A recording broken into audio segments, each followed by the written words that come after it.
Ullanor faded into history. The banners were lowered, the celebrations ended, and the Great Crusade moved on. There would be no pause, no reflection, only the next compliance. Victory was not an ending. It was simply permission to continue. The Emperor withdrew from the front lines. He returned to Terra, to works he deemed more important than war. The crusade was left in another's hands. Some saw wisdom in his absence. Others felt something colder, a silence where certainty had once lived. Horus Lupercal stood alone at the pinnacle of command, Warmaster of the Imperium, voice of the Emperor, bearer of absolute authority. For the first time, no higher judgment remained. Every order now carried his name. Every consequence, his alone to answer for. The next world lay close at hand, human, advanced, unified, and ruled by a man who named himself Emperor. It was a mirror the Imperium did not like to look into, a reminder that ambition was not unique to Terra. Horus did not order immediate war. He offered compliance, unity, peace, an end to bloodshed. Horus believed words still mattered. That reason could succeed where weapons did not. The answer came swiftly. The envoys were murdered. Their bodies returned without explanation. No demands, no explanation. Only the message that unity would not be freely given. Among them was Captain Sejanus, beloved, respected, a warrior known for restraint and honor. His death struck deep. Sejanus had believed in understanding. He had believed compliance did not have to mean conquest. Horus mourned, but grief did not stay his hand. It hardened his resolve. The Warmaster did not shout.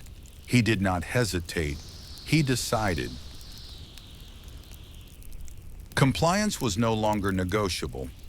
The Warmaster ordered assault. What could not be persuaded would now be corrected. The Luna Wolves descended in force, not as diplomats, but as executioners of imperial will. They carried the Emperor's dream into fire and ruin, and expected the dream to survive the landing. The defenders were unlike any Loken had faced. Invisible, silent, technologically advanced. The fighting became brutal.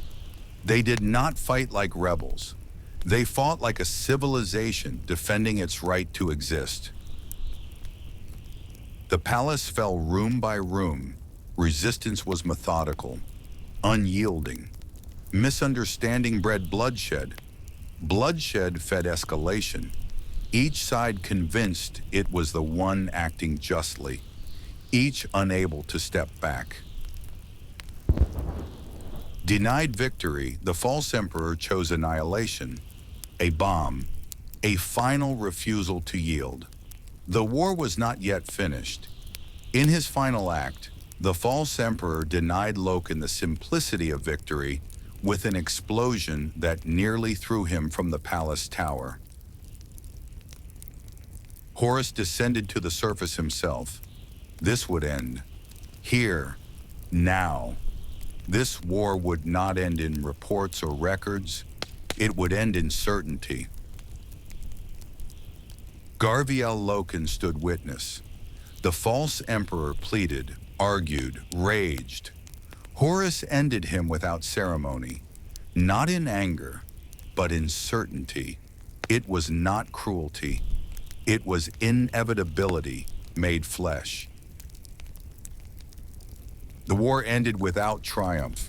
Only silence remained. No one spoke. No one needed to. Loken felt the weight of it, not the killing, the failure that preceded it. If words had been enough, this place would still be standing. If understanding had mattered, Sejanus would still live. The records would call it compliance, a successful campaign, a justified war. History would be neat. The margins were clean. The truth was not. But something had been lost. Not territory, certainty. Once lost, it could never be reclaimed, only replaced. The incident would echo through the Crusade, a lesson unlearned. The Imperium had come in peace and left in blood, and it would do so again. The Crusade believed itself righteous. The galaxy was beginning to disagree.